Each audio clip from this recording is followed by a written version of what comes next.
Lewis for 5 minutes, please. Well, thank you so much, Chair. Thank you to all the witnesses.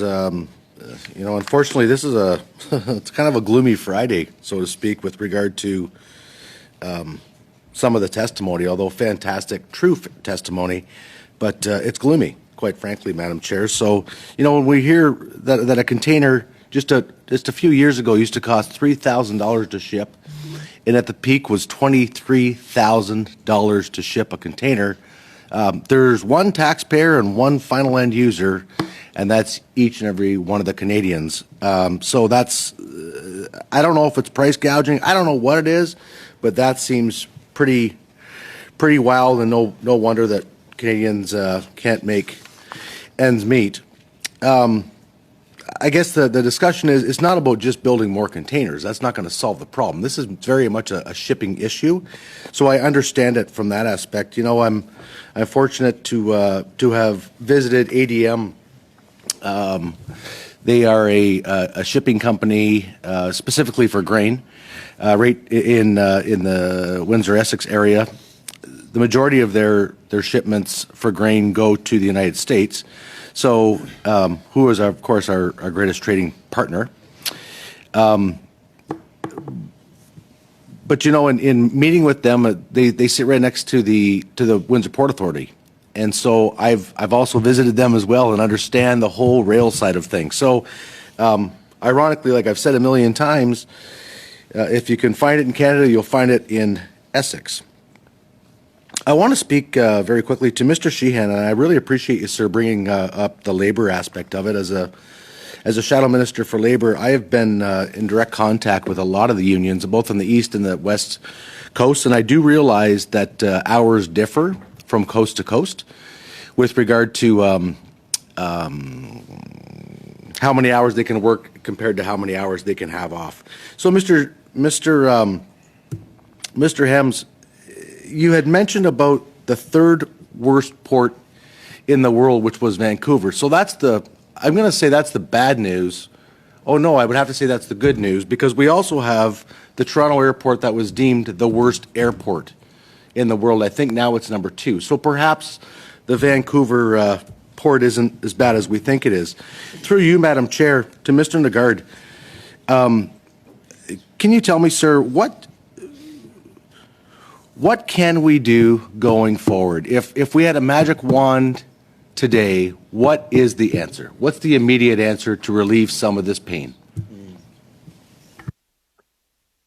Madam Chair, I would say that I think we have sort of answered that.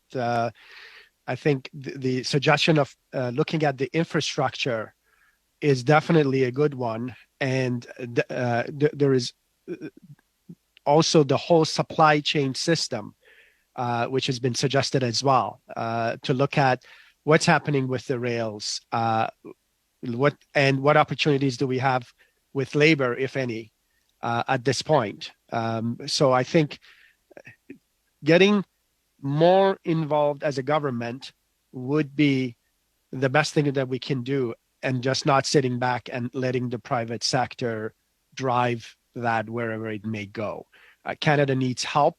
Our supply chain systems need a lot of help and support. So by getting involved and doing the proper studies and addressing those key opportunities would be the way to start. Thank you, Mr. Negad and Mr. Hems. So let's think a little bit outside the box here. What can Canada do with other countries so that we are the leader and not the follower?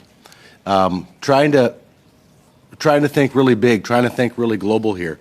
Is there a way that we can be the shipping corridor, so we're not relying on the United States, we're not relying on Asia? We can be the destination. Any thoughts to that, sir? Well, I would hearken back to the comment about the Port of Vancouver being the third worst.